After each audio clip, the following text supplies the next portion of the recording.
Welcome back, learner, to another deep dive. So let's just jump right in and start today with a bit of a weird question. Okay, I'm ready. Have you ever had a strange, completely unexplainable feeling right before meeting someone who ends up basically altering the trajectory of your whole life? Oh, wow. Yeah. That is a heavy question. Right, because, you don't know why, and you definitely have no logical proof, Mm. but there is just this, I don't know, this heavy sense of anticipation just kind of hanging in the air. It is, it's actually a genuinely universal phenomenon. Like, across totally different cultures and throughout history, people have consistently reported these moments. Yeah. And, I mean, while it's incredibly easy for a skeptical mind to just dismiss those premonitions as mere coincidence or, simply confirmation bias acting up after the fact. Right, the whole I knew it all along thing. Exactly. But spiritual traditions have actually long viewed them as literal glimpses of destiny. Which is the exact tension we are exploring today. We're looking at excerpts from this really provocative piece. It's called Anticipating the Soul Connection, Intuition and Destiny.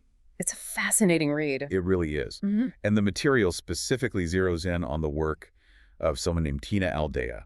She's a psychic artist. So our mission for this deep dive is to explore that really messy intersection of intuition, energy, and destiny. Yeah.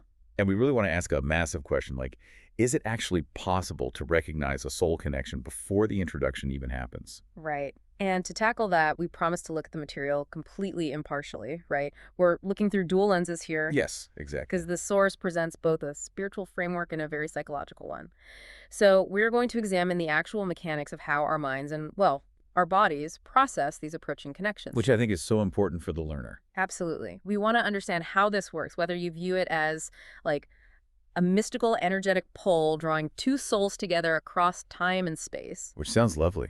It does. Or, if you see it strictly as your incredibly powerful subconscious mind just picking up on really subtle environmental cues. Okay, let's unpack this. Mm-hmm. Because before we attempt to figure out if we can, predict the soul connection, we first have to define what that actually feels like when it arrives. Right, because it's not just a normal date. Exactly. The material draws a super hard line here. Yeah. This is not about swiping right on an app because someone has a great smile and a cute dog in their profile picture. Far from it, yeah.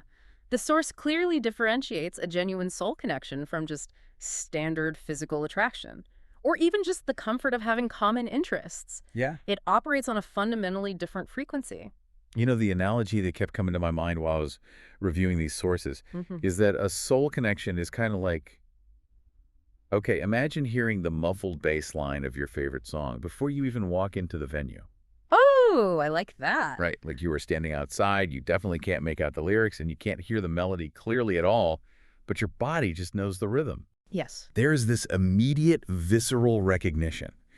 And the material outlines some really specific traits for this.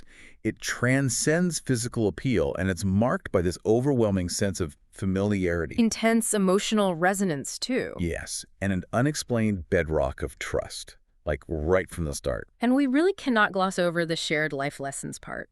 Because a soul connection isn't described in the text merely as a comfortable safe harbor. Right, it's not always easy. No, not at all. It is categorized as a relationship that feels deeply transformative, sometimes even challenging from the very beginning. The individuals involved consistently report a profound feeling that the relationship was quite literally meant to be. But wait, if our brains are just finding patterns to comfort our dating anxiety, which we will definitely get to in a minute, how do we explain sensing that bass line playing before we even see the person? Right. How do we know the song is even on? What's fascinating here is the text exploration of intuition. The material frames intuition not as magic or some supernatural trick, but as a heightened form of knowing without conscious linear reasoning. Okay, so kind of like thinking of a friend seconds before your phone lights up with their text. Yes. But let's look at the psychological mechanism behind that. Your brain is essentially a massive prediction machine. Right. It is constantly aggregating millions of data points, subtle shifts in routine, microexpressions, environmental context, and your conscious mind is completely oblivious to all of it. Just running in the background. Exactly. Psychologists sometimes call this thin slicing. Your subconscious takes all this massive data, crunches it, and serves it up to your conscious mind as a simple gut feeling. Okay, I see the angle. But, I mean, it's one thing to have a subconscious hunch about a phone call based on the friend's texting habits, right? Sure. That's a fleeting moment based on past data. But how does the source claim intuition reveals a completely new, totally unknown person before you even cross paths?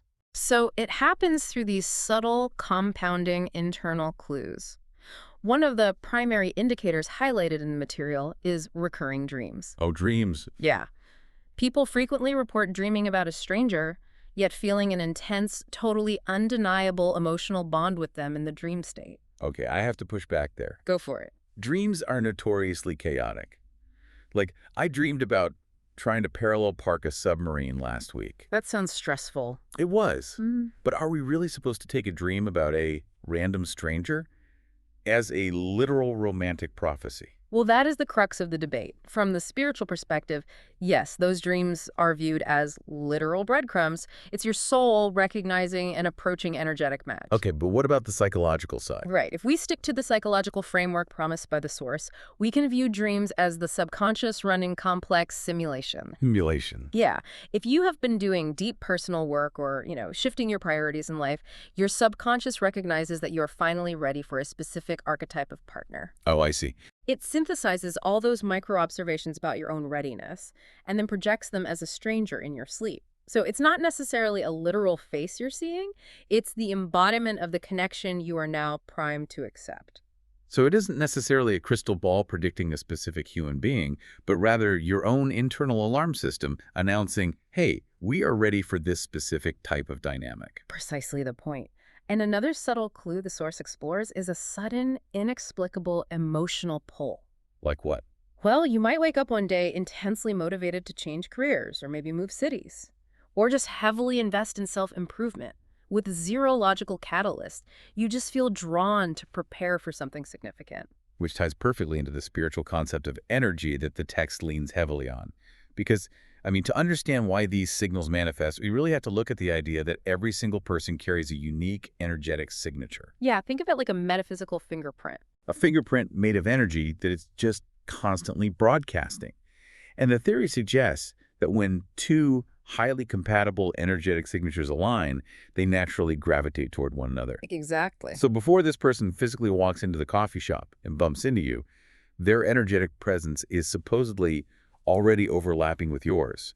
It's influencing your thoughts, triggering those dreams we just talked about, and creating that sudden urge to improve yourself. That is the spiritual mechanics of it, yeah. The gravity of two compatible energies pulling at each other way before the physical meeting ever occurs. So what does this all mean for you, the listener? Let's bring this abstract metaphysical concept down to earth, because it connects directly to something very tangible and, honestly, very exhausting. The dating scene. Yes. The sheer uncertainty of modern dating. Modern romance is truly plagued by an epidemic of ambiguity. It is full-blown dating burnout. The source material lists a series of questions that I think, honestly, anyone who has navigated the dating apps has agonized over at like 2 a.m. Oh, absolutely. Questions like, am I searching in the right places? What kind of person am I truly meant to be with? Is there someone special already on their way, or am I just spinning my wheels? It's a lot. And if they're out there, how in the world will I recognize them when they finally appear? It is an immense cognitive load to carry. It is an overwhelming amount of pressure.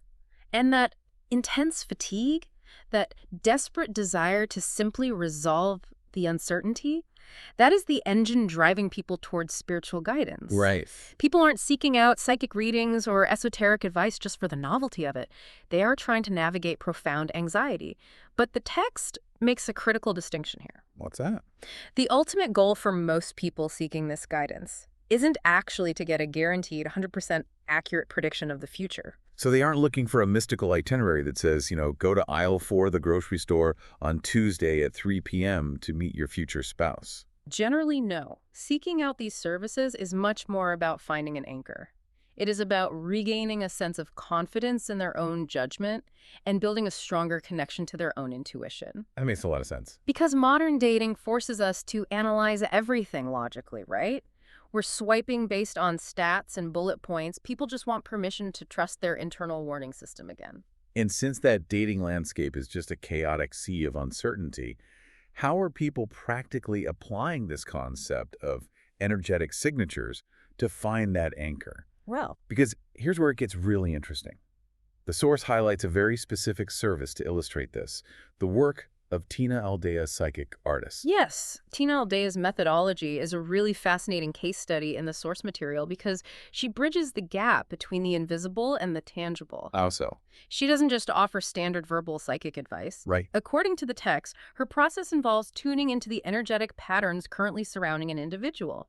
And then she takes those abstract psychic impressions and translates them into a physical, hand-drawn sketch of a potential soulmate. So the deliverable is a personalized reading, insights into your romantic energy, and a literal physical drawing of what this approaching person might actually look like. Exactly. It makes the invisible energetic signature visible. Okay, I have to stop here and play the ultimate skeptic again. Yeah. Because I know exactly what the learner is thinking right now. Let's hear it. If this sketch is simply a symbolic representation of a person's grounded energy, why draw a human face at all? That's a fair point. Isn't giving someone specific physical traits, like drawing them with a really strong jawline or distinct curly hair, incredibly misleading if it's supposed to be purely energetic? Yeah, you could argue that. Like, why not just paint an abstract color aura? Does a drawing of a face actually help someone recognize a soulmate? Or does it just make them reject perfectly good partners who don't happen to look like the sketch? That is the absolute most critical question to ask about this kind of service. And the source material doesn't shy away from the nuance of those results at all. There is a very sharp divide in how people interact with these sketches. I would imagine so. On one side, you have supporters who absolutely claim the sketch closely resemble the physical appearance of someone they eventually met and built a life with. They view it as literal clairvoyance. Which is a massive claim. It is huge. But on the flip side, many people interpret the sketch completely differently, and this answers your question about why a human face is necessary. Okay. Human beings are hardwired to relate to faces. We don't emotionally connect with abstract color blobs, right? Yeah. We connect with eyes and expressions. So drawing a face personifies the energy. It gives the subconscious an anchor. I see. So the drawing might represent a certain kind of, say, warm, protective energy personified through a specific expression or posture, rather than predicting the person will literally have those exact cheekbones. Yes, exactly. And the text points out that the true practical value of the sketch often lies entirely in the psychological shift it creates within the person who receives it. Oh, that makes sense. Think about the act of holding that sketch. It forces you to pause. It acts as a filtering mechanism. Suddenly, you are paying much closer attention to your environment. I'm looking up. Yes. You start noticing relationship opportunities you might have previously walked right past because your head was just buried in your phone. It's basically a tool for forced mindfulness. Like, it makes you sit down, look at an image, and genuinely reflect on what characteristics you are actually open to receiving. It shifts the focus from passive, anxious waiting to an active, hyper-aware state of observation. Now, whether you decide to commission a customized psychic sketch to trigger that mindfulness, or you just want to navigate things entirely on your own, the source material provides a really useful framework. It does. It details universal markers, like specific signs anyone can look out for in their daily life that indicate an important connection is approaching. And this is where the material really grounds metaphysical concepts into observable daily behaviors. Yeah. Instead of just reading them like a bulleted list, let's look at how the source groups these, because they really fall into two main categories: internal shifts and external manifestations. Right. Let's start with the internal shifts. The biggest one mentioned is a period of intense, increased self-growth. This is a sudden, sometimes quite painful motivation to heal old emotional wounds, or clean up your habits, or aggressively pursue personal goals. So it's not just taking up a new hobby. No, it goes back to that concept of energetic readiness. You are subconsciously preparing the environment for a guest. You can't invite a high-level soul connection into a life that is currently cluttered with unresolved baggage. It's like energetically vacuuming the living room. Exactly. Another internal sign is experiencing those strong intuitive feelings and vivid dreams we debated earlier. Yeah. You just possess this underlying, vibrating sense of anticipation, even though your daily routine hasn't changed at all. It is your internal state reflecting and approaching external reality. Which brings us to the external manifestations. The world outside of your head starts acting really strange. The source points heavily to repeated symbols and synchronicities. Yes, the classic synchronicities. This is when specific numbers, names of cities, or certain recurring themes just relentlessly appear in your daily life. Like you turn on the radio, you hear a name, you look at a license plate, there's the number again. And while spiritualists view these synchronicities as the universe leaving literal sticky notes to tell you you're on the right path, we can also explain this beautifully through psychology. Let's talk about the reticular activating system, or the RAS in your brain. Oh, this is a perfect analogy. The RAS is basically your brain's real-life internet algorithm. If you search for a pair of red shoes online, suddenly every ad on your social media is for red shoes. It is the most annoying thing. Right, but your brain does the exact same thing natively. Once your internal state shifts toward healing, readiness, and a desire for connection, your RAS gets programmed to look for it. It filters out the millions of pieces of irrelevant data and aggressively highlights anything that matches your new focus. So the synchronicities might just be your brain finally paying attention to patterns that were literally always there, because those patterns now matter to your goal. That is a phenomenal way to bridge the spiritual and the psychological.